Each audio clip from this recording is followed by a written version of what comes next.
Welcome to A-Tax TV, a program dedicated to inform our viewers about taxes and financial services. Today we're going to talk about how you can establish a payroll system to your employees. The first thing that I want to explain to you is that the difference between an employee and a subcontractor or a contractor, because a lot of companies, they have employees that they prefer to keep them or pay them as a subcontractor. If you have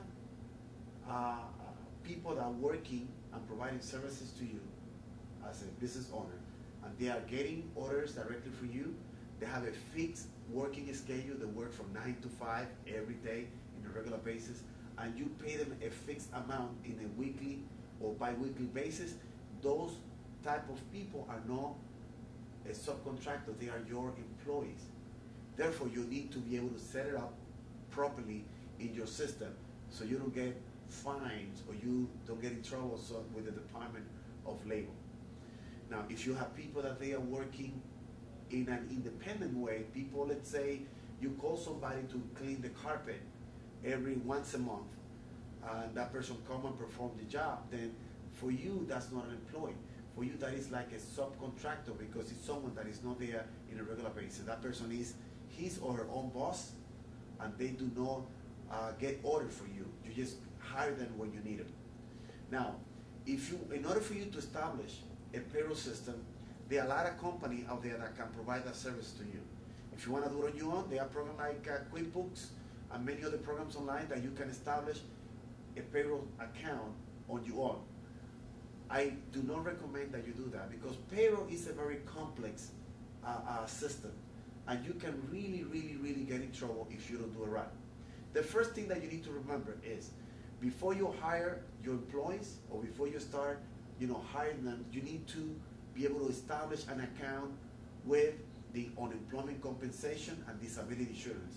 You must, and I will repeat, you must pay disability insurance and working compensation before you start hiring and paying employees. This is in case they get hurt and there is an accident in the job, in the company. It is the law, and you do not want to have problems with the Department of Labor.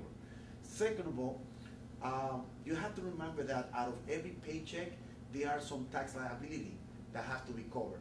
Yes, it usually costs more for the company when you have people in payroll, but it is the law. There are certain taxes that needs to be paid. From every employee's paycheck, usually you deduct the federal taxes to the federal government, the city, and the state. But besides that, there is a 6.2% that is deducted for Social Security. This is when the employee retired. And there is also a 1.45% for Medicare that has to be paid from each employee check. This is also when they retire. Now, the same amount the company has to pay for that. Those are called payroll taxes. The company had to pay the 6.2 and the 1.45 also to the government.